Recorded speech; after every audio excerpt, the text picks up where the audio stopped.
2 నిమిషాల్లో మనము వాక్యంలోకి వెళ్ళబోతున్నాము. దైవ సేవకులు ఆల్రెడీ టైం అయినది కాబట్టి రెడీ ఉన్నారు. వాళ్ళు బ్రదర్ ప్రసాద్ కే బొలవట్టి గారు.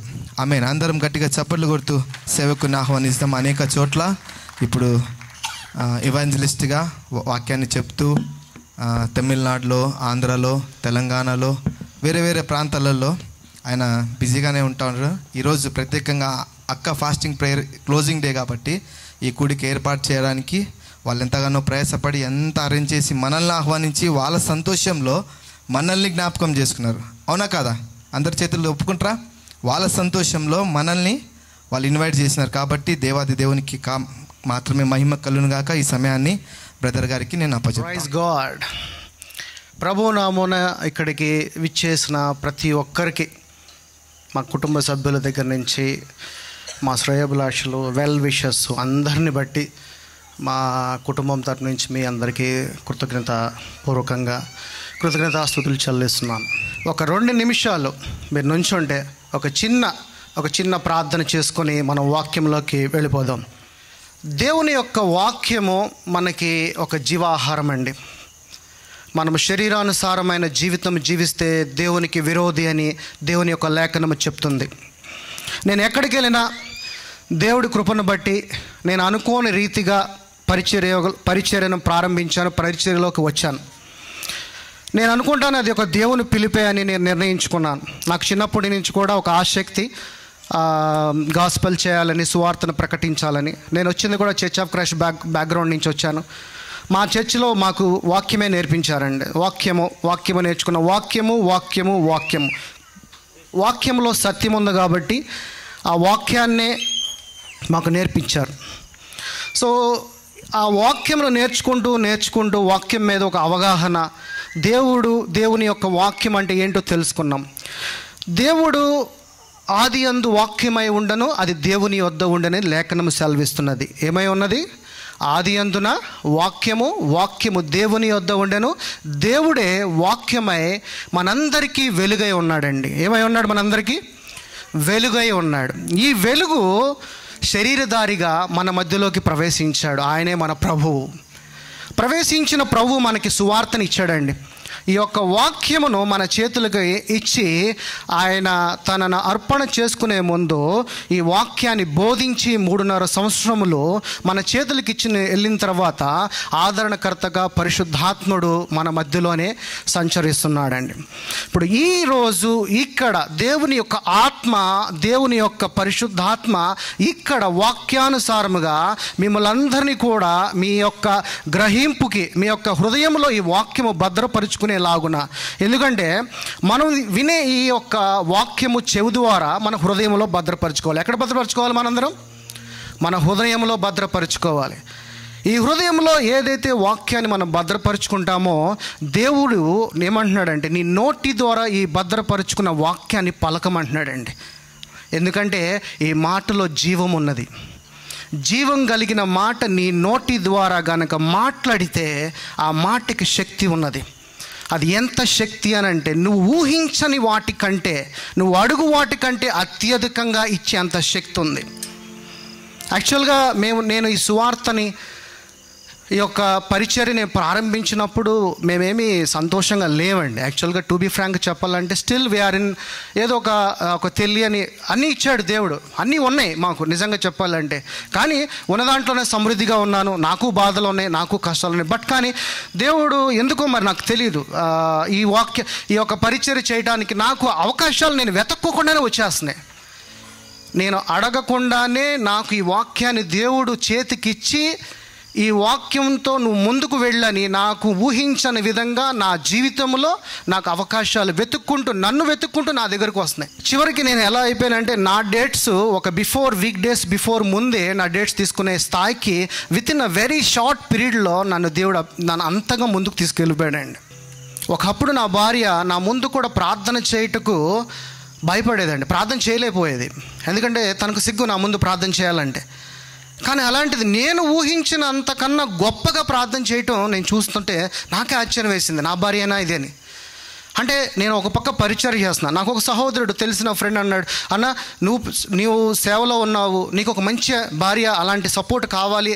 మేము అలా అనుకుంటున్న టైంలోనే తను నేను చూస్తూ ఉండగానే తను మారిపోయింది. ఎంతగా మారిపోయిందంటే ఒక పిచ్చి, ప్రభు అంటే ఒక పిచ్చి, క్రైస్ట్ అంటే ఒక పిచ్చిలాగా అయిపోయింది. లెగిస్తే ప్రార్థన, కూర్చుంటే ప్రార్థన, పడుకుంటే ప్రార్థన, దేవుని వాక్యం దేవుని వాక్యం దేవుని వాక్యం దేవుని వాక్యం, ఇది తప్ప వేరేది లేదంటే తన జీవితం. నా పిల్లలు, నా దగ్గర మా అన్నయ్య గారు వాళ్ళ పిల్లలు ఉంటారంటే, సో మ్యాక్సిమం చాలామంది నా కుటుంబీకులకు తెలుసు. ఒక తల్లిగా తన పిల్లల్ని ప్రేమించడం సహజం అందరి ఇళ్లల్లో. కానీ ఒక అన్నదమ్ముల పిల్లలని తన సొంత కుమార్తెలుగా ప్రేమించడం అనేది అరుదు.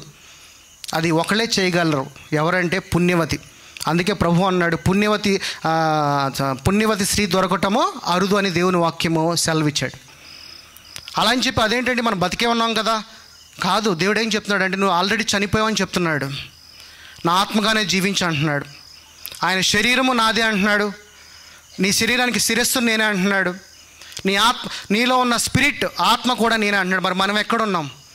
మనం అంటూ ఏదో ఎక్కడన్నా ఉన్నట్టు అది మన మనసులో ఉన్నాం. ఎందుకంటే ఇంకా ఆ గతము ఇంకా అలాగే ఉంది కాబట్టి. ఆ గతము నీకు దేవుడు, ఆ అపవాది అనేవాడు ఎప్పుడు నీకు గుర్తు చేస్తూ ఉంటాడు. సో అందుకని ఇది 2 అంచుల ఖడ్గం కదండి. ఈ యొక్క ఖడ్గాన్ని నీ యొక్క శరీర ఆశలన్నిటినీ కూడా చంపితే కానీ మనము జీవిస్తామని చెప్తున్నాడు. ఒకవేళ ఇదే శరీరంలో కనుక మీరు జీవిస్తే దానికి మరణంకు దేవుని యొక్క ఉగ్రత పొందుతామని దేవుడు చెప్తున్నాడు. ఆత్మగా జీవిస్తే ఒక క్రైస్తవుడికి నిజంగా చెప్పాలంటే మరణము లేదండి. ఎందుకంటే క్రైస్తవుడు జీవిస్తున్నది ఆత్మతో. ప్రభు ఆత్మగానే జీవించాడు. ఆయన జీవించిన 33.5 సంవత్సరాలు కూడా ఆయన ఆత్మగానే జీవించి ఆయన అభిషేకం పొందుకున్నాడు. 40 రోజులు తను ఏమీ తినుకోకుండా, మత్తయి సువార్త 4:4 ఉంటుంది, ఆయన తను నీళ్లు నిద్రాహారాలు మానేసి ఎడతెగక తండ్రికి ప్రార్థన చేసి దేవుని యొక్క శక్తిని పొందుకున్నాడు. ఎలా పొందుకున్నాడంటే అదొక ఫాస్టింగ్లోనే. అలాగే మోషే కూడా 40 రోజులు ఏమీ తినుకోకుండా ఇద్దరే ఫాస్టింగ్ చేసిన వాళ్ళు. ఒకళ్ళు మోషే, ఇంకొకళ్ళు ప్రభువు. ఆహారం లేకుండా. అంటే ఆహారం లేకుండా కూడా మనం జీవించవచ్చు అంటే జీవించవచ్చు నిజంగా చెప్పాలంటే. ఎందుకంటే దేవుని వాక్యమే మనకు ఆహారం. దేవుడు ఏం చెప్పాడు? నేనే మీకు జీవాహారం చెప్పాడు. నేను పరలోకము నుండి వచ్చిన మీ ఆహారం అని చెప్పాడు.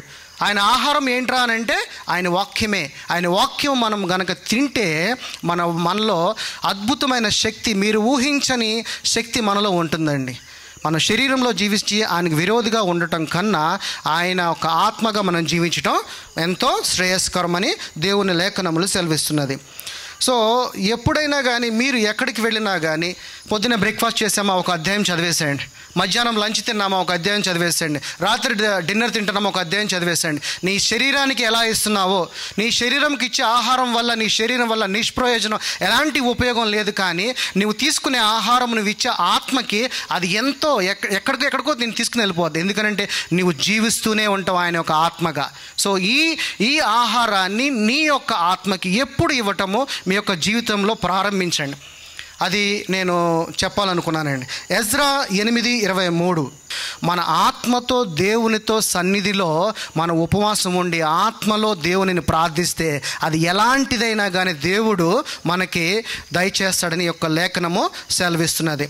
అలాగే యావేలు అంటే జోయల్ 2:12-13 ఇక్కడ ఏమంటున్నాడు?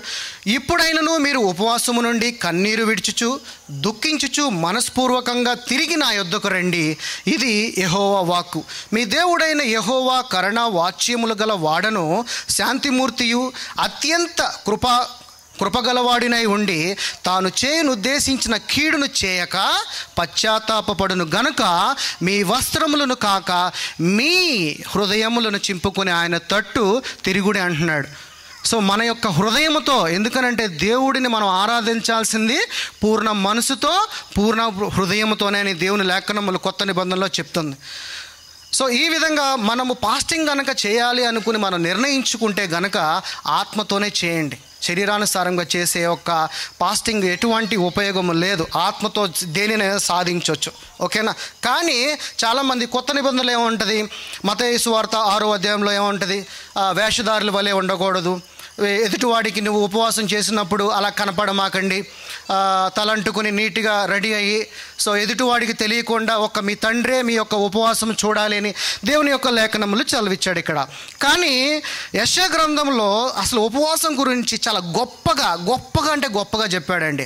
అసలు ఉపవాసం అంటే ఏంటి అనే దాని గురించి యెషయా ప్రవక్త ఎంత గొప్పగా చెప్పాడంటే అది కొన్ని వచనాలు మనం ఇక్కడ కాసేపు చెక్ చేద్దాం.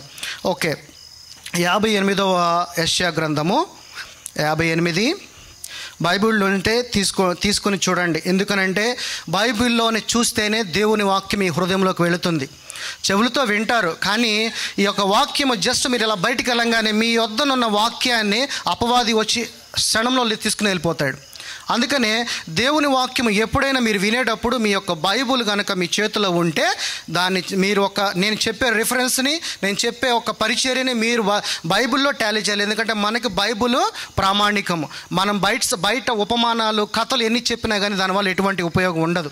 దీనిలో నుంచే మీకు బోధిస్తేనే ఇది మీరు నమ్ముతారు. ఎందుకనంటే నా మాటలకు విలువ లేదు. ఎందుకంటే నేను మనిషిని, మేబీ అబద్ధం చెప్పొచ్చు, కానీ జీవం కలిగిన మాటలు అబద్ధం చెప్పడానికి లేదు. ఆకాశం భూమి గతించినా కానీ నా మాటలు ఎన్నటికీ గతించు అని ప్రభు చెప్పిన మాట. సో అందుకనే ఈ మాటలు శాశ్వతం, కానీ నా మాటలు శాశ్వతం కాదు. ఓకే, 58 యెషయా గ్రంథము 3వ వచనం నుంచి 12వ వచనం దాకా చూద్దాం. మేము ఉపవాసము ఉండగా నీవెందుకు చూడవు? యెషయా గారు ప్రవక్త నుంచి మాట్లాడంటే తండ్రిని అడుగుతున్నారు, మేము ఉపవాసము చేస్తే నువ్వెందుకు చూడవు? మేము మా ప్రాణములను ఆయాసపరచుకొనగా నువ్వెందుకు లక్ష్య పెట్టవు? అంటే వారి యొక్క శరీరానుసారంగా ఇక్కడ మాట్లాడుతున్నారు. శరీరంతో ఫాస్టింగ్ చేసినప్పుడు మనం అన్నం తినకపోతే ఏమవుతుంది? మనకి నీరసం వచ్చేస్తుంది. సో ఆ నీరసం వచ్చినా కానీ నీవెందుకు లక్ష్య పెట్టవు అని అందరూ ఉపవాస దినమున మీరు వ్యాపారము చేయుదురు, మీ పని వారి చేత కఠినమైన పనిని చేయించుదురు. ఉపవాసం ఉన్నప్పుడు మనం రెగ్యులర్గా మన పని, మన వ్యాపారం, మనకున్న బాధ్యతలు, మనకున్న జాబులు చేస్తూ ఉంటాము. ఉపవాసం ఉన్నప్పుడు మన దగ్గర పనిచేసే ఇంట్లో అని కానీ బయట కానీ ఎక్కడైనా కానీ వాళ్ళతో మనం పని చేయించుకుంటామని చెప్తున్నాడు. మీరు కలహపడుచు వివాదము చేయొచ్చు. అంటే ఉపవాసం ఉన్నప్పుడు వేరే వాళ్ళతో మనము కలహం పడుతూ ఉంటాం, గొడవలు పడుతూ ఉంటాం, అన్యాయంగా గుద్దులాడుతూ ఉంటాం, తెలియకోకుండానే మనం ఫైట్ చేస్తూ ఉంటాం. ఉపవాసమందు మీ కంఠధ్వని వరమును వినబడినట్లుగా మీరు ఇప్పుడు ఉపవాసము ఉండరు. కానీ ఎలాంటి ఉపవాసము అతనికి కావాలంటున్నాడు? అట్టి ఉపవాసము నాకు అనుకూలమా? తండ్రి ఇక్కడ అడుగుతున్నాడు. అట్టి ఉపవాసము దానివల్ల ఉపయోగం ఉందంటారా అని అడుగుతున్నాడు. అది మరి ఎలాంటి ఉపవాసం కావాలంటున్నాడు?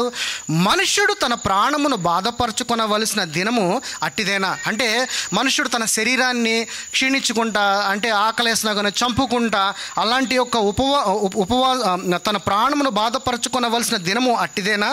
ఒకడు జమ్ము వలె తలవంచుకుని గోనె పట్ట కట్టుకుని బూడిద పరుచుకుని కూర్చుండుట ఉపవాసమా? అది కూడా కాదంటున్నాడు. అట్టి ఉపవాసము యెహోవాకు ప్రీతికరమని మీరు అనుకుంటున్నారా అని అంటున్నాడు. అంటే ఇలా నీ శరీరంతో నీవు బాధించుకుంటూ అన్నం తినుకోకుండా నీరసించిపోతూ ప్రభువా అని కన్నీళ్లు విడుస్తూ ఉండేది నిజమైన ఉపవాసం అంటారా అని దేవుడు అడుగుతున్నాడు. అయితే దుర్మార్గులు కట్టిన కట్లను విప్పుటియు కాడుమాను మేకులు తీయుటయు, అంటే దుర్మార్గులు కట్టిన అంటే అపవాది బంధించిన బంధకములు విప్పటం, అలాగే కాడుమోను మేకులు తీయుటు, ప్రభువుకి సిలువ మేకులు గుచ్చారు కదా, అలాంటి గుచ్చబడిన అపవాది యొక్క శోధన నుంచి మనము విడుదల పొందుకుంటూ ప్రతి కాడిని విరగొట్టుటయు నేను ఏర్పరచుకునే ఉపవాసము కదా. అంటే నీవు దేవుని ఆత్మగా దేవుని యొక్క బలమైన వాక్యము ద్వారా అపవాదిని అనేవాడిని జయిస్తూ, అపవాదిని అనేవాడిని తరిమి కొడుతూ, ఎవరి ఆత్మగా? ప్రభు ఆత్మగా. ప్రభు ఇచ్చిన వాక్యముతో మీరు మీ శోధనలు, మీ బాధలు, మీ కష్టాలు, నీ శరీరంలో ఏదైతే శోధన మనం అనుభవిస్తున్నామో వాటన్నిటినీ ఆయన ఆత్మతో, ఆయన ఇచ్చిన వాక్యం అనే ఖడ్గముతో జయించటమే నిజమైన ఉపవాసం అని దేవుడు తన లేఖనముల ద్వారా బయలుపరుస్తున్నాడు. నీ ఆహారము ఆకలి గొనిన వారికి పెట్టుటయు, నీ రక్త సంబంధికి మొహము తప్పకుండటయు, దిక్కుమాలిన బీదలు నీ ఇంట చేర్చుకున్నటవా. ఎంత మంచిగా చెప్తున్నాడు. నీవున్న ఏదైతే ఉపవాసం ఉందో ఆ ఆహారాన్ని ఎదుటివాడికి పెట్టమంటున్నాడు ఇక్కడ. నువ్వు కనుక ఉపవాసం అంటే ఆ రోజు నీ ఆహారము ఇంకొకటికి పంచివ్వమంటున్నాడు. నీ రక్త సంబంధి నీ రక్త సంబంధులు మనం చాలామంది మన రిలేషన్లోనే మనకి పడదండి. ఒక క్రైస్తవులుగా ఉండి జీవిస్తూ కూడా ఒకరికి పడదు. మనం ఇంకోటి రాగానే మనలో మొహం తిప్పేసుకుంటాము. కానీ దేవుడు అంటున్నాడు, నువ్వు నిజంగా ఉపవాసం ఉంటే అలా మొహం తిప్పుకోవద్దు అంటున్నాడు. తిప్పుకోకుండా దిక్కుమాలిన బీదలు అంటే ఎవరైతే బీదలుగా ఉన్నారో వాళ్ళని నీ ఇంటిని చేర్చుకోమంటున్నాడు. ఎప్పుడు? నువ్వు నిజంగా ఆత్మీకమైన ఉపవాసం ఉన్నప్పుడు. వస్త్రహీనుడకు కనబడినప్పుడు వానికి వస్త్రములు ఇచ్చుటయు ఇదియే కదా నాకు ఇష్టమైన ఉపవాసం. ఇక్కడ ఏమంటున్నాడు? అసలు ఎవరికైతే బట్టలు లేని వారు రోడ్ల మీద ఉంటారు కదండి, చాలా వారు పేదవారు, వారికి నీ బట్టలు ఇచ్చి వారికి నీ ఆహారం ఇచ్చి వారిని నీ ఇంట చేర్చుకున్నట్టే కదా అసలు నిజమైన ఉపవాసము అని చెప్తున్నాడు. అలాగున నీవు చేసిన ఎడల నీ వెలుగు వేకువ చుక్కు వలె ఉదయించును. అంటే నీవు ఈ లోకానికి ఒక వెలుగుగా, నీవు దేవుడు ఏం చెప్పాడు? అన్యుల మధ్యలో నువ్వు ఒక వెలుగుగా జీవించమన్నాడు. ఈ వెలుగుగా ఒక వేకువ చుక్కలాగా ఉదయించును, స్వస్థత నీకు శీఘ్రముగా లభించును. ఇవన్నీ చేసినప్పుడు నీవు దేనినైతే నువ్వు కోరుకుంటున్నావో అవి శీఘ్రముగా, స్వస్థత అంటే నీ శరీరానుసారముగా, నీకు ఏదైనా బాధలు కానీ కష్టాలు కానీ అనారోగ్యం కానీ ఉంటే అది నీకు శీఘ్రముగా లభించును. నీ నీతి ముందర, అంటే నువ్వు నడిచే యథార్థమైన జీవితం ముందర యెహోవా మహిమ నీ సైన్యపు వెనకటి భాగము కావలి కాయను. నీకు తెలియదండి, మనం ఒక క్రైస్తవుడిగా ప్రభు ఆత్మగా జన్మించినప్పుడు నీకు తెలియకుండానే ప్రభు ఆత్మ ఎప్పుడు దేవదూతలతో మీకు కావలిగా ఉంటాడు.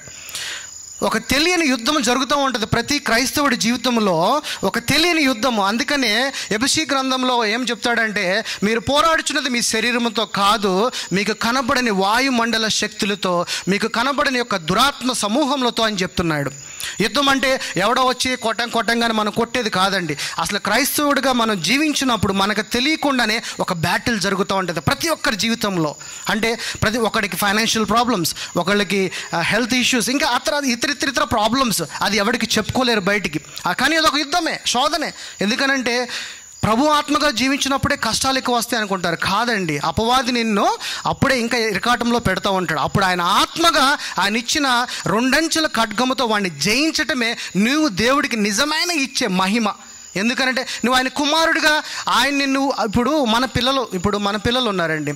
ఇప్పుడు మన పిల్లలు ఏదైనా ఒక విజయం సాధించారంటే మీకు ఎంత సంతోషంగా ఉంటుంది, నా కొడుకు ఇది చేశాడని. అలాగే నీవు ఆయన ఆత్మగా జన్మించి, ఆయన ఆత్మగా తిరిగి నూతన సృష్టిగా జన్మించి, అపవాది అనేవాడిని ఆయన ఇచ్చిన వాక్యముతో మీరు వాడిని జయించినప్పుడే ఆయనకి నిజముగా మీరు ఇచ్చే ఒక మహిమ, గ్లోరీ, అదే నిజముగా. సో అలాగ దేవుడు మిమ్మల్ని చూడాలనుకుంటున్నాడు. కానీ శరీరానుసారంగా ఎంతసేపు నీ బాధలు, నీ కష్టాలు శరీరానికండి, ఆత్మకు కాదు. ఇదొకటి తెలుసుకోండి. ప్రభువులో మీరు నిజంగా తిరిగి జన్మిస్తే, నూతనముగా జన్మించిన తర్వాత నుంచి కష్టం వచ్చినా, బాధ వచ్చినా, నొప్పి వచ్చినా, కన్నీళ్ళు వచ్చినా, ఏదొచ్చినా శరీరానికే కానీ ఆత్మకి రాదు. ఎందుకంటే నువ్వు జీవిస్తున్నది ఆత్మతో అని గ్రహించండి. ఫస్ట్ శరీరానుసారానికి బాధలు ఉంటాయి, కష్టాలు ఉంటాయి, ఇబ్బందులు ఉంటాయి. దేవుని యొక్క వారసుడిగా వాడి మీద నీవు నీ యొక్క వార్లు డిక్లేర్ చేయండి. ఎలాగా? దేవుడిచ్చిన వాక్యముతో. నిజమైన ఒక ఉపవాసం కనుక ఉంటే మధ్యాహ్నం ఎలాగ అత్యంత ప్రకాశవంతంగా సూర్యుడు దగ మండుతున్న సూర్యుడు ఎలా ఉంటాడో అలాంటి యొక్క ప్రకాశమైన వెలుగుని మన జీవితంలో ఇస్తానంటున్నాడు. ఆయన వెలుగుగా నువ్వు జీవిస్తే ఆ వెలుగు నువ్వు పొందుకోవచ్చు. వెలుగంటే ఏంటండి? వెలుగంటే చాలామంది లైటా? కాదు. దేవుని ఆత్మ మీలో ఉంటే మీరు ఆయన వెలుగు. దేవుడే ఉన్నాడు, ఈ లోకానికి వెలుగై ఉన్నా అన్నాడు. లోకానికి వెలుగు అవడం అంటే ఏంటి? మనమందరమే ఆయన వెలుగు. కొత్తగా వెలుగేం లేదు. ఆయన ఆత్మగా మనం జీవించినప్పుడు ఆయన మహిమపరచడమే ఆయన వెలుగు. అంతేకాని వెలుగంటే ఏదో దేవుడు పయనించేలా చూపించేది కాదు. ఆయన యొక్క ఆత్మను పొందుకుని ఆయన యొక్క కుమారుడుగా ఆయన రాజ్యము కొరకు నీ పని చేయటమే, ఆ రాజ్యంలో రాజ్య నివాసులుగా దేవుని యొక్క వారసులుగా ఉండటమే దేవుని యొక్క వెలుగండి. వెలుగంటే ఇంకా కొత్తగా వేరేది ఏమి ఉండదు. ఓకే. 11 యెహోవా నిన్ను నిత్యము నడిపించును. ఆత్మీకంగా మనం ఫాస్టింగ్ చేస్తే ఇవన్నీ పొందుకోవచ్చు అని చెప్తున్నాడు. యెహోవా నిన్ను నిత్యము నడిపించును, క్షామకాలమున ఆయన నిన్ను తృప్తిపరచును, నీ ఎముకలను బలపరచును. ఏంటంట? మన ఎముకలను, చావు లేని సత్తు లేని ఎముకలను బలాన్ని ఇస్తాడంట. నీవు నీరు కట్టిన తోట వలె ఎప్పుడు నువ్వు ఉబుకుచుండెను, నీటి ఊటలే ఉండదు. నీరు అందే ఒక తోట ఎలాగా ఇప్పుడు ఒక పంట వేసాము, పంట వేసినప్పుడు అది గుబురుగా పండితే ఎలా ఉంటుందో దేవుని యొక్క ఆత్మ, దేవుని యొక్క వాక్యం అలా ఉంటే నీ యొక్క జీవితం కూడా అలాగే ఒక గుబురుగా ఉంటుందంట. నీటి ఊట వల్ల ఎప్పుడు కూడా పొంగుతూ ఉంటావంట. అంటే నువ్వు ఊహించిన విధంగానే దేవుడు ఎన్నో ఒక మేళ్లను, ఎన్నో ఒక నీ యొక్క బాధకాలముల నుంచి విడిపిస్తూ ఉంటాడు. పూర్వకాలము నుండి పాడైపోయిన స్థలములను నీ జనులు కట్టెదరు, అనేక తరముల కిందట పాడైపోయిన పునాదులను నీవు మరలా కట్టబడదవు. అంటే నీ యొక్క జీవితంలో నువ్వు ఊహించిన విధంగా క్రీస్తు అనే బండ మీద నీవు తిరిగి నీ జీవితాన్ని కడితే గనక బాగు చేయవాడని దేశంలో నివసించినట్లుగా త్రోవలన్నీ కూడా సిద్ధపరుస్తాడంట. నీకు పేరు పెట్టబడు ఆయన నీతియే ఆయన ఆధారమైన. దేవుడు విశ్వాసంగా జీవించిన అబ్రహాముకు ఆయన యొక్క విశ్వాసము నీతిగా ఎంచబడిందండి. ఆయన ప్రభు తండ్రి మీద విశ్వాసంగా ఆయన మీద ఆధారపడి జీవించిన ఆయన యొక్క విశ్వాసము ఆయనకి నీతిగా ఎంచబడిందంట. ఆ నీతిని క్రొత్త నిబంధన మన దగ్గరికి వచ్చేపాటికి ఆయన నీతిని మనందరికీ ఉచితంగా, ధారాళముగా, ఫ్రీగా అలా ఇచ్చేసాడు. ఎవరు? ప్రభు. నేను నీకు ఇచ్చిన ఉచితంగా ఏదైతే ఇచ్చానో దాన్ని నువ్వు కూడా ఉచితంగా వేరేవాడికి ఇమ్మన్నాడండి. అదే కృపావరము, ఆయన ఇచ్చిన కృపావరము. ఓకే, ఈరోజు పాస్టింగ్ ఈ విధంగా చేయాలి, ఇది నిజమైన పాస్టింగ్ అని నేను చెప్పబోయే నా ఇంటెన్షన్ మొత్తం కూడా. So then coming back to the సువార్త. అంటే నేను ఎందుకు సువార్తను ప్రారంభించాను, ఎందుకు దేవుడు నా చేత ఈ పరిచర్య చేయించాలని, దేవుడి యొక్క ప్రణాళిక ఏంటి? సో నా ఒక్కడికే ఇది ఉందా, లేదా ఇది ప్రతి ఒక్కరికి, క్రైస్తవుడిగా నూతన సృష్టి పొందిన ప్రతి దేవుని ఆత్మకి దేవుని యొక్క సేవ చేయాలా, లేకపోతే నీ శరీరంలో జీవించాలా అనే దాని మీద కొన్ని వచనాలు చూసి నేను త్వరగానే ముగిచ్చేస్తాను. ఓకే, యోహాను సువార్త 14, యోహాను సువార్త 14:11.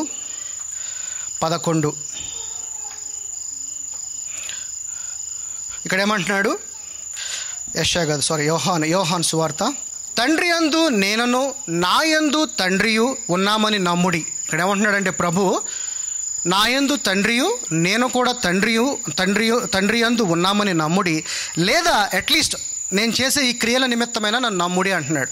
ఎందుకంటే ప్రభువుని అప్పుడున్న పరిచయులు కానీ అప్పుడున్న జనాంగం కానీ ప్రభువుని నమ్మల. సో అప్పుడు ప్రభు ఏమంటున్నాడంటే అట్లీస్ట్ తండ్రి యందు నేనున్నాను, నా యందు తండ్రి ఉన్నాడని మీరు నమ్మండి, లేకపోతే నా యొక్క క్రియలు నేనైతే అద్భుతాలు చేస్తున్నానో వాటిని చూసన్నా మీరు నమ్మండిరా బాబు అని చెప్తున్నాడు.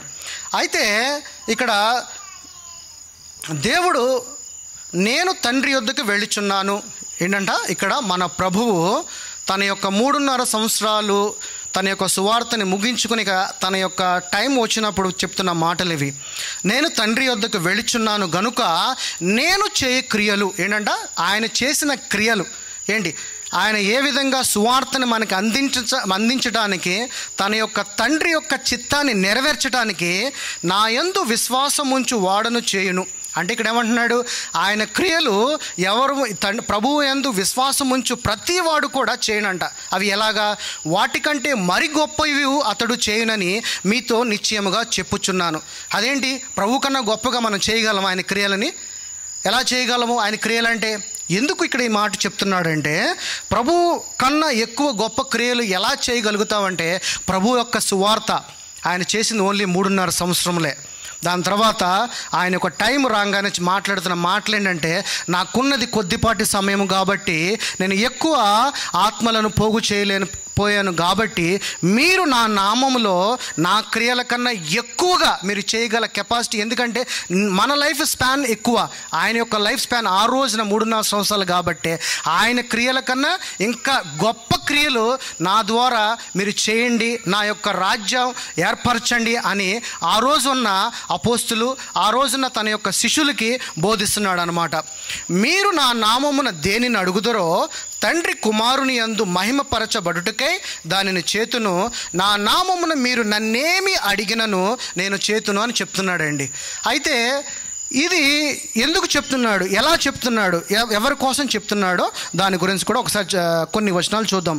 మత్తయి సువార్త 11వ అధ్యాయము 28. ఇక్కడ ఏమంటున్నాడు, ప్రయాసపడి భారము మోసుకొనుచున్న సమస్త జనులారా నా యొద్దకు రండి, నేను మీకు విశ్రాంతి కలుగచేతును. ఇక్కడ ఏమంటున్నాడంటే భారం మోస్తున్న ప్రతి ఒక్కడు నా దగ్గరికి రండి, నేను మీకు విశ్రాంతి కలుగచేస్తును.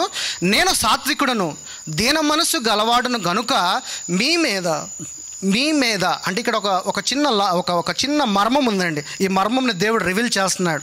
మీరు నిజంగా దేవుని యొక్క కుమారుడుగా, దేవుని యొక్క ఆత్మగా కనుక చూస్తే ఈ యొక్క మర్మము మీకు అర్థమవుతుంది. చాలామంది ఏమనుకుంటారంటే దేవుడు మన భారం ప్రయాసపడి భారం వచ్చిన సమస్తం జనులారా నా ఎదుగు రండి అని మనం వెళ్ళిపోయాం, మన భారాన్ని ఇచ్చేసాం. బట్ ఆయన ఏమి ఇచ్చాడు మనకి? ఆయన ఏం చేయమన్నాడు? ఆయన మనల్ని అసలు ఏం చేయమన్నాడు అన్నది ఈ మర్మం ఇక్కడ రివీల్ చేస్తున్నాడు.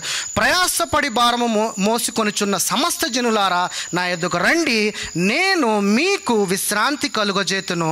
నేను సాత్వికుడను, దీన మనసు గలవాడును గనుక మీ మీద నా కాడి ఎత్తుకొని నా యొద్ద నేర్చుకొనిడి. ఏమంటున్నాడు ఇక్కడ? ఆయన యొక్క కాడి ఎత్తుకొనమంటున్నాడు. ఆయన కాడి అంటే ఏంటంటే ఆయన యొక్క సువార్త. అప్పుడు మీ ప్రాణములకు విశ్రాంతి దొరుకును.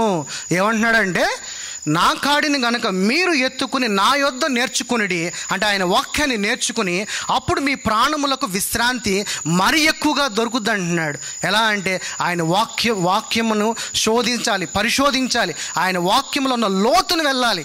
ఎంతసేపు కృప దేవుడు నేను దీవిస్తాడు, దేవుడు నీకు అది ఇచ్చేస్తాడు, లేకపోతే మంచి ఆరోగ్యం ఇచ్చేస్తాడు, లేకపోతే దేవుడు నేను దీవిచ్చేస్తాడు అనుకుంటారు. దేవుడు ఒక బిల్డింగ్ ఇస్తే దీవించాను అనుకుంటారు. కాదు, దేవుడు ఒక 10 కోట్లు ఇచ్చాడంటే దీవించాడు అనుకుంటారు. ఒక మంచి పిల్లల్ని ఇచ్చాడు దీవించాడు అనుకుంటారు. మా అబ్బాయి అమెరికాలో ఉన్నాడంటే దీవించాడు అనుకుంటారు. కానీ అసలు వాక్యం ఏం చెప్తుంది? దీవెన అంటే ఏంటి?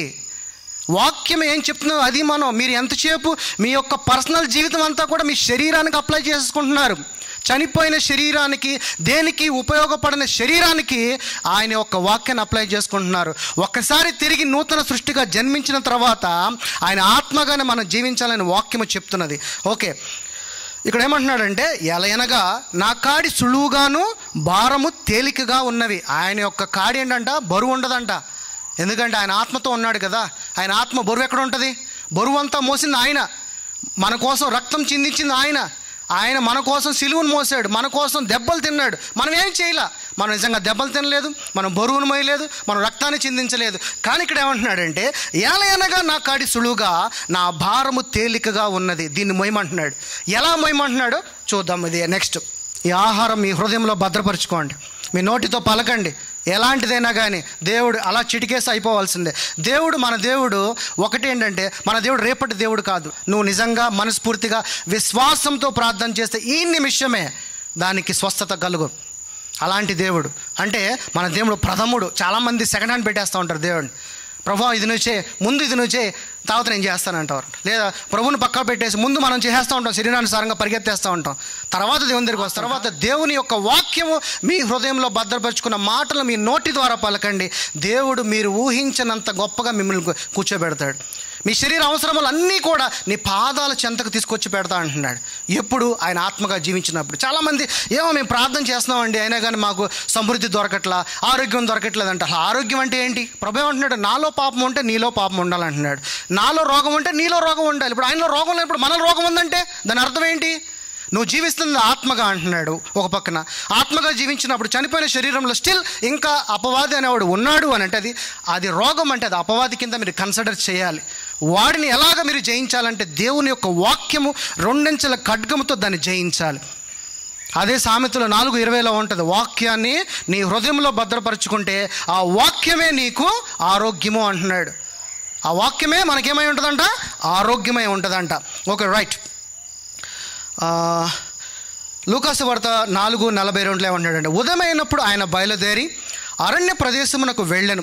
జనసమూహము ఆయన వెదుకుచు ఆయన వద్దకు వచ్చి తమ్మును విడిచిపోకుండా ఆపగా. ఇక్కడ ఏమంట?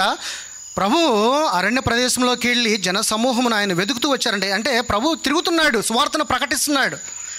ఆయన ఎందుకు ఇక్కడికి పంపించారంటే సువార్తను ప్రకటించడానికి. ఆయన ఒక పిల్లలమే మనం కూడా మనల్ని ఎందుకు ఇక్కడికి పంపించాడంటే మన జీవితానికి అర్థమంటే మనం కూడా సువార్తను ప్రకటించాలి. కానీ మనం ఏం చేస్తున్నామంటే మన శరీర ఆశల కోసమే, మన శరీర క్రియల కోసమే, మన రోజు జరిగే ప్రక్రియల కోసమే పరిగెడతా ఉంటున్నాం. అప్పుడు తమను విడిచిపోకుండా ఆపగా. అప్పుడున్న భక్తులు ప్రభువుని సిలువ మీద వేసినప్పుడు ఒక్కడు రాలా, కానీ ఆయన అద్భుతములు చేసినప్పుడు ఆయన ప్రభువా మమ్మల్ని విడిచిపెళ్ళొద్దు, ప్రభువా విడిచిపెట్టి వెళ్ళొద్దు అని చెప్పారు. కానీ ప్రభువుని నిజంగా సిలువని వేసేటప్పుడు ఈవెన్ పేతురు కూడా పారిపోయాడు. ప్రభువు దగ్గర ఎవ్వరూ నిలబడలేకపోయారు.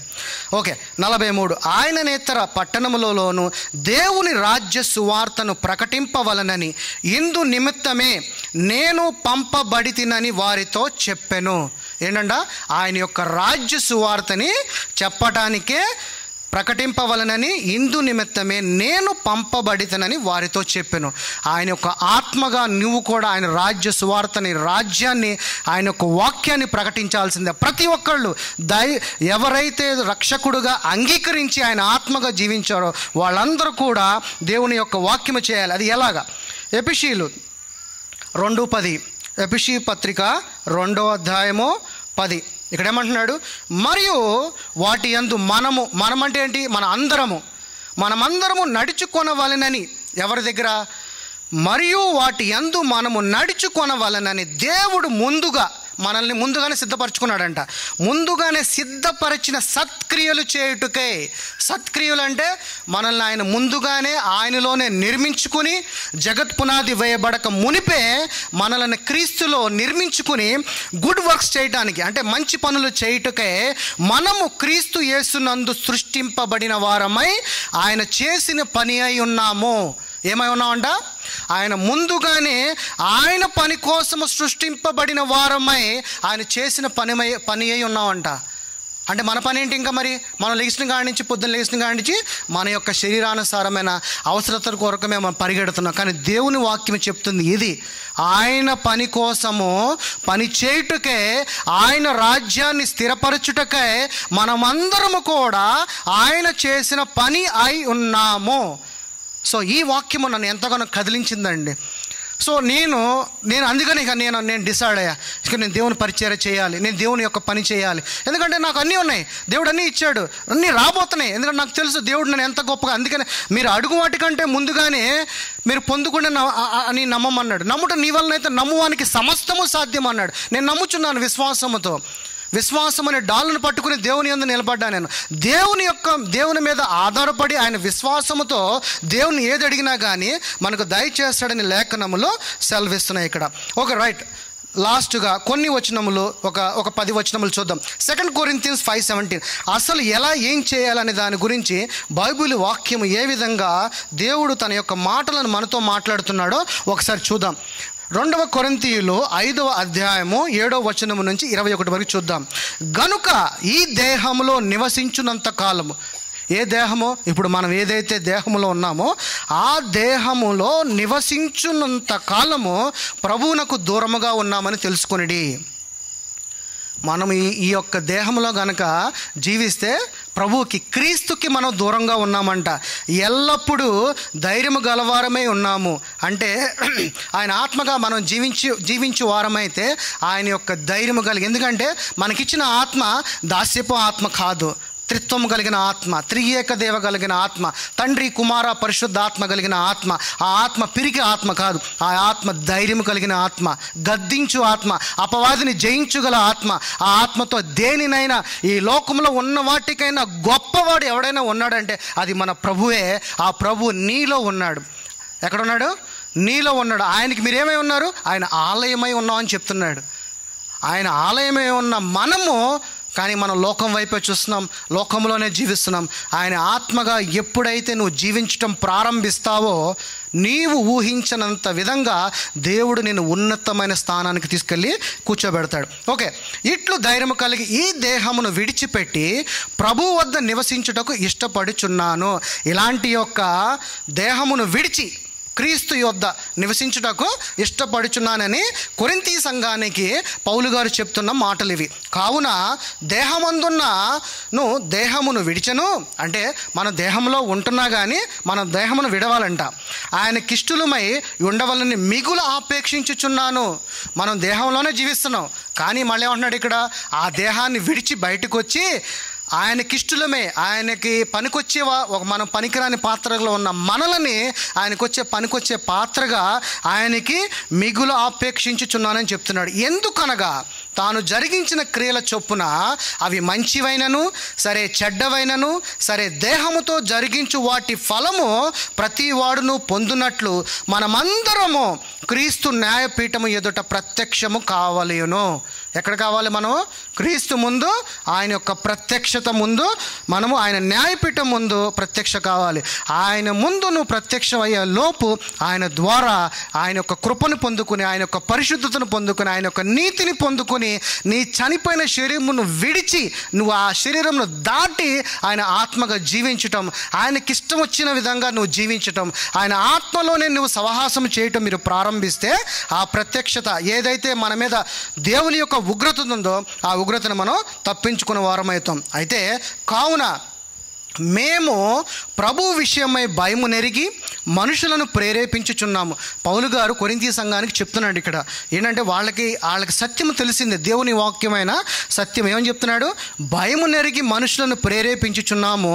ఇప్పుడు నేను మీకు ఎలాగా నేను చెప్తున్నాను సత్యం కలిగిన వాక్యాన్ని, పౌలు గారు ఎలాగా ఖైదీనైన నేను మిమ్మల్ని బతిమాలు కొనుచున్నానని చెప్పాడు, అలాగే ఈ రోజున నాకు తెలిసిన సత్యం కలిగిన, మర్మం కలిగిన, జీవం కలిగిన మాటల ద్వారా మిమ్మల్ని కూడా నేను బతిమాలు కొనుచున్నాను.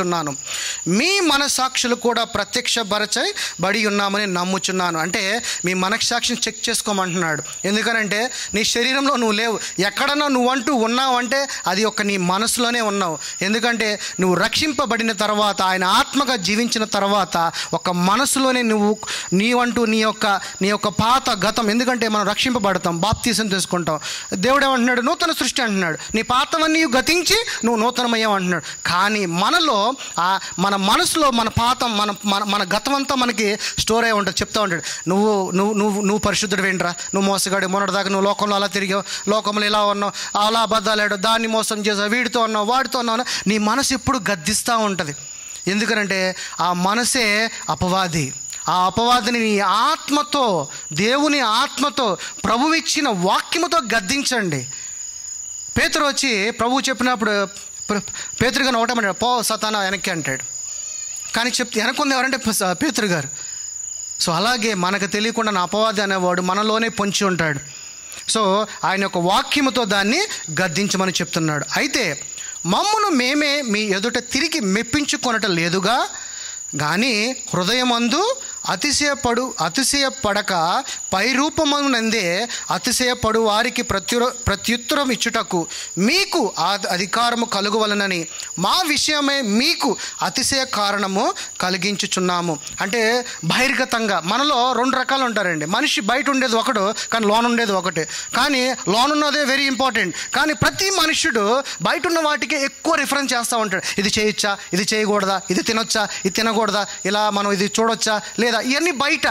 దీనికన్నా గొప్పది ఏంటంటే నువ్వు మారాల్సింది ఫస్ట్ నీ లోన అంతరంగ పురుషుడు. ఆ అంతరంగ పురుషుడు మారాలంటే ఫస్ట్ నీ హృదయం మారాలి. నీ హృదయాన్ని భద్రపరుచుకోమంటున్నాడు. ఒక చోట నీ హృదయం మోసకరమైందని చెప్తున్నాడు. అదే హృదయాన్ని నువ్వు భద్రపరుచుకో, నీ హృదయంలో నా వాక్యాన్ని దాస్తానంటున్నాడు. ఎక్కడ దాస్తా అంటున్నాడు? మన యొక్క హృదయంలో. హెబ్రీ పత్రిక 10:16 చెప్తున్నాడు. ఓకే, అయితే ఎలయనగా మేము వెరివారమైతేమా దేవుని నిమిత్తమే. అంటే ఇప్పుడు నేను అన్ని భాషలు మాట్లాడా, నన్ను చాలామంది అనుకోవచ్చు ఈడోడ పిచ్చోడు అనుకుంటారు. కానీ దేవుడే చెప్తున్నాడు ఇక్కడ, నేను చెప్పట్లా. దేవుడే ఆత్మతో జీవించినప్పుడు నిన్ను పిచ్చివారి కింద చూస్తారంటున్నాడు. సబుద్ధి గలవారమైతమా మీ నిమిత్తమే, దేవుని నిమిత్తమే వెరివారమైతమా అంటున్నాడు. మీ నిమిత్తము సబుద్ధి గలవారమైతమా మీ నిమిత్తమే. క్రీస్తు ప్రేమ మమ్మును బలవంతముగా చేయుచున్నది. ఏలయనగా అందరి కొరకు ఒకడు మృతి పొందెను గనుక అందరూ మృతి పొందిరనియు. ఒకడి వల్ల ఈ లోకంలో పాపం వచ్చింది, ఆదాము నుంచి. ఒకడి ద్వారా ఒక మనుషుడు ఇచ్చిన బలి ద్వారా మనం అందరం కూడా రక్షింపబడ్డాం. అది మన ప్రభు, మన క్రీస్తు ద్వారా మనం అందరము రక్షింపబడేవారు ఉన్నాం. అందుకని ఏమంటాడంటే, మొదట ఆదాము నేనే, కడపటి ఆదాము నేనే, మొదటి వాడును నేనే, కడపటి వాడను నేనే, ఉన్నవాడును నేనే, అనువాడును నేనే, అల్ఫయు నేనే, ఓ మైగో నేనే అని చెప్పాడు. ఎందుకంటే క్రీస్తు లేకుండా అసలు ఏది కలగలేదంట. ఆది అందు వాక్యం ఉండను, వాక్యము దేవుని యొద్ద ఉండను, దేవుడే వాక్యమై ఉండి నేను లేకుండా ఏది కూడా కలగలేదంటున్నాడు. ఆయన ద్వారానే సమస్తము కలిగిందని దేవుడు తన యొక్క మాటల ద్వారా ఇక్కడ చెప్తున్నాడు. ఓకే, జీవించు వారికి ఇక మీదట తమ కొరకు కాక తమ నిమిత్తము మృతి పొంది తిరిగి లేచిన వాని కొరకే జీవించుటకు ఆయన అందరి కొరకు మృతి పొందినని నిశ్చయించుకొనుచున్నాను. ఇక్కడ దిస్ ఆల్సో వండర్ఫుల్ ఒక సీక్రెట్ ఇక్కడ రివీల్ చేస్తున్నాడు. జీవించు వారికి ఇక మీదట తమ కొరకు కాక, అంటే మనం జీవిస్తున్న మన కొరకు కాక మీ నిమిత్తము మృతి పొందిన తిరిగి లేచిన వాని కొరకే. అంటే ఎవరు? తిరిగి మృతి పొంది తిరిగి లేచిన పునరుద్ధానం చెందిన రిజరక్షన్ డే రోజున తిరిగి లేచిన వాడు ప్రభువు. ఆయన కొరకు మనమందరము మృతి పొంది నిశ్చయించుకొనుచున్నాము. ఆయన కొరకే మనం జీవించాలంట. కానీ మనము మన కొరకే జీవిస్తున్నాం. మనం పొద్దున్న లేచిన కాడి నుంచి మన ప్రార్థన ఎలా ఉంటుంది? నీ అవసరతల కోసమే, మన కష్టాల కోసమే, మన ప్రాబ్లమ్స్ కోసమే, మన యొక్క శరీరానుసారం అవసరాల కోసమే. ఓకే, కావున ఇక మీదట మేము శరీరరీతిగా ఎవరినైనాను ఎరగము. ఇక్కడ ఏమంటున్నాడు? శరీరరీతిగా అసలు ఇంకా ఎవరిని కూడా మేము ఎరగము. మేము క్రీస్తుని శరీరరీతిగా ఎరిగి ఉండినను ఇక మీదట ఆయనను అలాగునే ఎరుగము. వారు కూడా ఏమంటున్నారంటే శరీరానుసారంగా మేము ఎవరిని ఎరగమంటున్నారు. ఎందుకంటే వాళ్ళు జీవిస్తున్నది ప్రభువు ఆత్మగా, ఆయన ఆత్మగానే మేము అందరినీ ఎరుగుతామంటున్నాడు. కాగా ఎవడైనను క్రీస్తు నందున్న ఎడల వాడు నూతన సృష్టి, పాతవి గతించను, ఇదిగో క్రొత్తవి ఆయను అంటున్నాడు. ఏంటంట? క్రీస్తులో కనుక మనం ఉంటే ఆయన ఆత్మగా, శరీరం చనిపోయిన శరీరం పాతవన్నీ, నీ యొక్క పాపపు జీవితము, అపరాధ జీవితం అంతా కూడా విడిపింపబడి క్రొత్తగా క్రీస్తులో నువ్వు తిరిగి ఆయన ఆత్మగా తిరిగి జన్మించావు.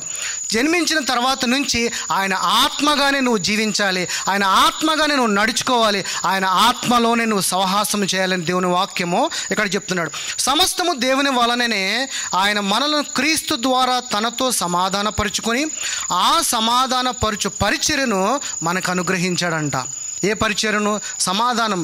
మన దేవుడు ప్రిన్స్ ఆఫ్ పీస్ అండి, mighty of God, wonderful God, counsellor God, everlasting father. ఆయనకున్న నేచర్స్ ఇవన్నీ యెషయా గ్రంథము 9:6 ఉంటుంది. Everlasting father, mighty of God అని, కౌన్సిలర్ అని, వండర్ఫుల్ అని, ఆయన యొక్క నేచర్స్, ఆయనకున్న పేర్లు ఇవన్నీ. సో ఆయన సమాధానపరుచు పరిచర్యను మనందరికీ ఇచ్చాడని చెప్తున్నాడు. అదేమనగా దేవుడు మనకిచ్చిన పరిచర్య అసలు ఏంటని చెప్తున్నాడు ఇక్కడ చూడండి. అదేమనగా దేవుడు వారి అపరాధములను వారి మీద మోపక క్రీస్తు నందు లోకమును తనతో సమాధానపరుచుకొనుచు ఆ సమాధాన వాక్యమును మనకి అప్పగించెను. ఏ వాక్యము? ఈ వాక్యము. ఈ వాక్యము ద్వారా సమాధానం కలిగిద్ది, ఈ వాక్యము ద్వారా ఆరోగ్యం ఉంటుంది, ఈ వాక్యము ద్వారా సత్యము దొరికిద్ది, ఈ వాక్యము ద్వారా జీవము దొరికిద్ది, ఈ వాక్యము ద్వారా మార్గము దొరికిద్ది, ఈ వాక్యము ద్వారా సమస్తం వాటన్నిటి మీద అధికారము దొరికిద్దని దేవుని వాక్యము ఇక్కడ చెప్తున్నాడు.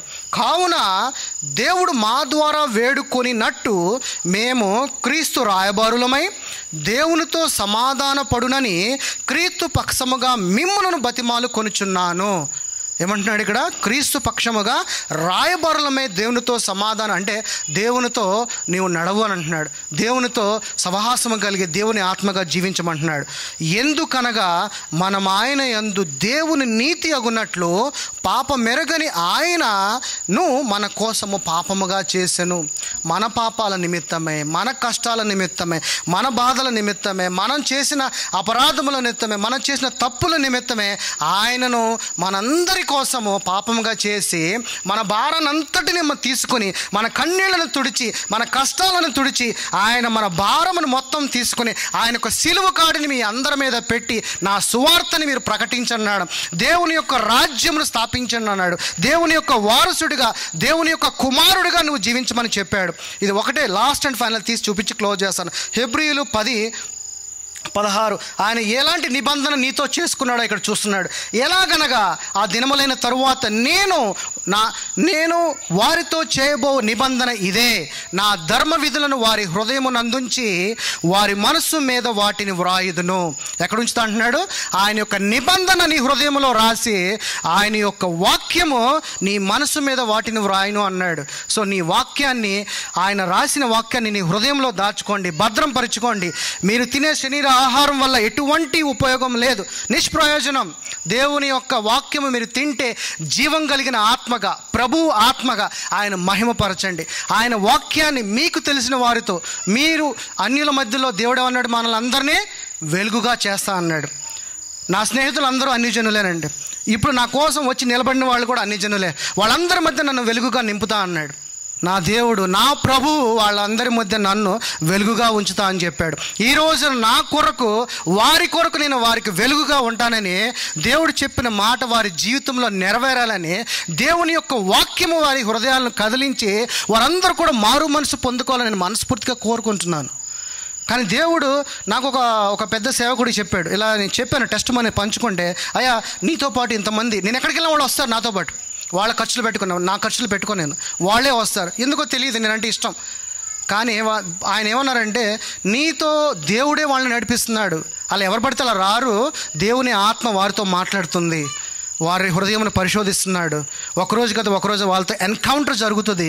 సో ఆ రోజున తప్పకుండా వాళ్ళు మారుతారని దేవుడు చెప్పిన మాటని నాకు చాలా సంతోషం అనిపించింది. నేను ఎక్కడికి వెళ్ళినా నా సువార్తలో వాళ్ళు కూడా నాతో పాలు పంచుకుంటూ, నా యొక్క స్నేహితులుగా, నా యొక్క కుటుంబీకులుగా, దేవుని యొక్క బిడ్డలుగా సువార్తను ప్రకటించడానికి సహాయం చేసిన వారికి నా హృదయపూర్వకంగా ధన్యవాదాలు తెలుపుతూ, ఈరోజు ఇంత శ్రద్ధగా దేవుని వాక్యమును మీరు అందరూ విన్నందుకు, నేను చెప్పిన ఏ మాట అయినా మీ హృదయము కనువిప్పు కరిగేలాగున, నీ హృదయంలో ఈ వాక్యాన్ని దాచుకొని భద్రపరుచుకుని, నీవు ఒక మంచి టెస్టిమనీ, ప్రతి ఒక్కరికి ఒక టెస్టిమనీగా ఆయన మహిమపరిచేలాగున ఈ అన్ని జనుల మధ్యలో మన ప్రభువుని, మన రక్షకుడిని, మన పోషకుడిని, నేను తప్ప మరి ఒక దేవుడు లేడని చెప్పిన గొప్ప దేవుడిని, ఆయన యొక్క మహిమను మహిమపరుస్తూ, ఆయన యొక్క గొప్ప నామము అన్ని నామముల కన్నా ఉన్నతమైన నామము, పైనున్న నామము, ఘనమైన నామం మన ప్రభు.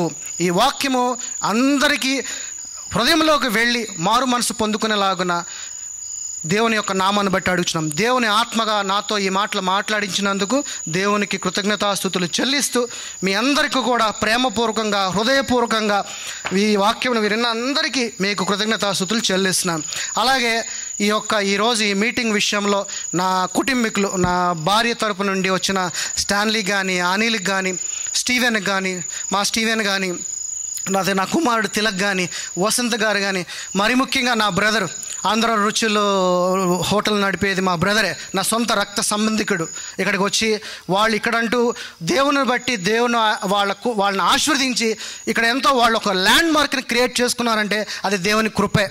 ఇంతమంది ఈ రోజున మా బ్రదర్స్కి ఎన్నో ఆర్డర్స్ ఉన్నా కానీ, నేను అడగగానే ఇలాగ నాకు ఆహారాన్ని సిద్ధపరచాలనగానే ఆయన ముందుకు వచ్చి ఆయన ఆహారం సిద్ధపరచడానికి వారు, తన భార్య అంటే మా వదిన గారు చేసిన హెల్ప్ను బట్టి నిజంగా ఈరోజు ఈ కార్యక్రమం నడిపించడానికి చేసిన ప్రతి ఒక్కరికి పేరు పేరున నేను నిజంగా మీ అందరి ముందు సభాముఖంగా వారందరికీ నా హృదయపూర్వకంగా కృతజ్ఞతాస్తుతులు చెల్లిస్తూ నా ప్రసంగాన్ని ఇక్కడితో నేను ముగిస్తున్నాను. Thank you.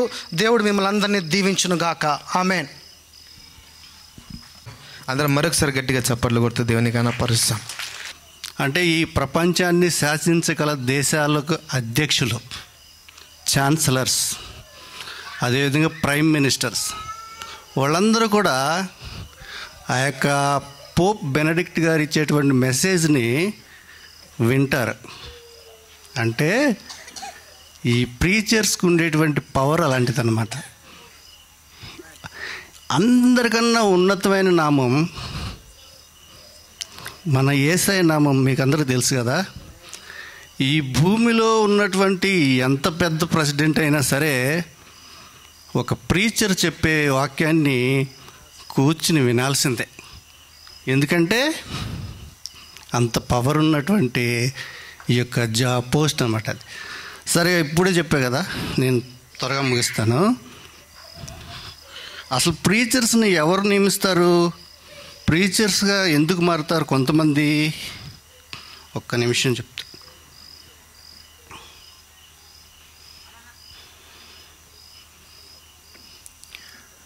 ఎఫెసీలకు రాసినటువంటి పత్రిక 4వ అధ్యాయం 13వ వచనం, ఒకే ఒక వచనం చూసుకుందాం. పరిశుద్ధులు సంపూర్ణులగునట్లు క్రీస్తు శరీరము క్షేమాభివృద్ధి చెందుటకును పరిచర్య ధర్మము జరుగుటకును ఆయన కొందరిని అపోస్తలులుగాను, కొందరిని ప్రవక్తలను గాను, కొందరిని సువార్తికులుగాను, కొందరిని కాపరులను గాను, ఉపదేశకులుగాను నియమించను. ఎవరు నియమించారండి?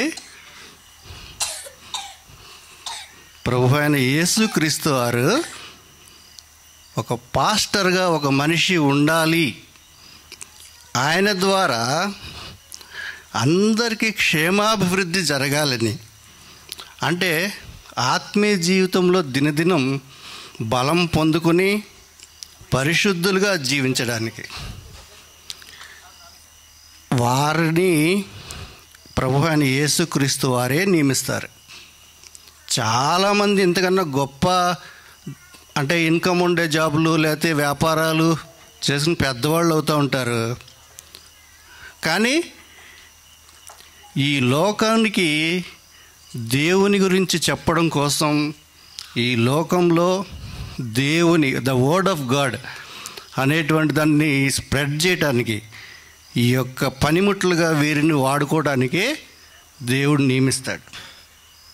ఈరోజు మా సహోదరుడు చెప్పిన వాక్యం ఒక్క ముక్క కూడా బయట నుంచి లేకుండా మొత్తం బైబిల్ నుంచే చెప్పాడు.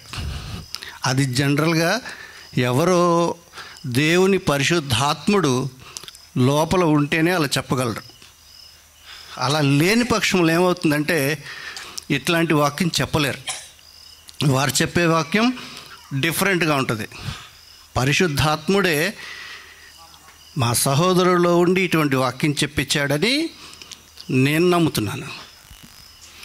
వచ్చినటువంటి మా ఆహ్వానాన్ని మన్నించి ఇక్కడికి వచ్చినటువంటి ప్రతి ఒక్క స్నేహితులు, బంధువులు, మిత్రులందరికీ కూడా మా యొక్క కుటుంబం తరపున మీ అందరికీ మా యొక్క వందనాలు. ప్రార్థన చేసుకుందాం. మహోన్నతుడా, సర్వ సృష్టికర్త, సర్వాంతర్యమైనటువంటి మా యొక్క తండ్రి, మీ యొక్క రాజ్య వ్యాప్తిలో నాయన ఆశ్చర్యకరంగా నాయన మేమెవ్వరం ఊహించకుండా నాయన మా యొక్క సహోదరుణ్ణి నాయన మీరు పిలిచి తండ్రి మీ యొక్క రాజ్య వ్యాప్తిలోనైనా సహోదరుణ్ణి వాడడానికి నాయన మీరు చేసిన ఈ యొక్క గొప్ప కార్యమును బట్టి మీకు వేవేల స్తుతులు నాయన, స్తోత్రములు నాయన. తండ్రి మా యొక్క సహోదరుడు ఇక ముందు నాయన అనేక రీతులుగా మీ యొక్క రాజ్య వ్యాప్తిలో నాయన పాలు పొంది మీ యొక్క దీవెనలను, మీ యొక్క ఆశీర్వాదములను మెండుగా పొందినట్లునైనా సహోదరుని దీవించండి, ఆశీర్వదించండి. ఇక్కడ వచ్చినటువంటి ప్రతి ఒక్క బిడ్డని ఆయన పేరు పేరున దీవించండి, ఆశీర్వదించండి. ఎంతో అద్భుతమైనటువంటి ఎన్నో ఆశీర్వాదాలకు మూలమైనటువంటి ఈ యొక్క ప్రీచింగ్ అనేటువంటి ఈ యొక్క అది మీ యొక్క వాక్యాన్ని ఈ యొక్క ప్రపంచంలోనైనా ప్రచురించడానికి నాయన మీరు ఈ యొక్క మా సహోదరుడికి ఇచ్చినటువంటి గొప్ప అవకాశం బట్టి వేల స్తుతులు నాయన. తండ్రి ఇక్కడ చేరిన ప్రతి ఒక్క బిడ్డను దీవించండి, ఆశీర్వదించండి. అదే రీతిగా అయినా వారు వెళ్ళుచుండగానే సురక్షితంగా ప్రతి ఒక్కరునైనా వారి వారి గమ్యస్థానములు చేరుకోగలిగినట్లయినా సహాయం చేసి ఈ దీవెనలన్నీ మనం మంచి పని ఆయన యేసయ్య పరిశుద్ధ నామమును ప్రార్థించి వేడుకుంటున్నాం తండ్రి. ఆమేన్, ఆమేన్. చిన్న ప్రార్థన చేసుకుని ముగించేసుకుందాం. పరిశుద్ధుడా, పరిశుద్ధుడా, పరిశుద్ధుడా, పరలోకమందున్న మా తండ్రి నాయన మీ కొందనాలు ప్రభువా. నాయన కూడి వచ్చిన ప్రతి బిడ్డను ప్రభువా మీరు అభిషేకించండి ప్రభువా, ఆశీర్వదించండి నాయన వారి హృదయము కనువిప్పు జరుగులాగున వారు జీవిస్తున్నది నీ ఆత్మగా, నీ యొక్క రాజ్య సువార్థికులుగా, నీ రాజ్యము కొరకు ప్రతి బిడ్డ కూడా నాయన పనిచేయలాగున వారికి నాయన వారి యొక్క కనువిప్పును దయచేయండి ప్రభువా.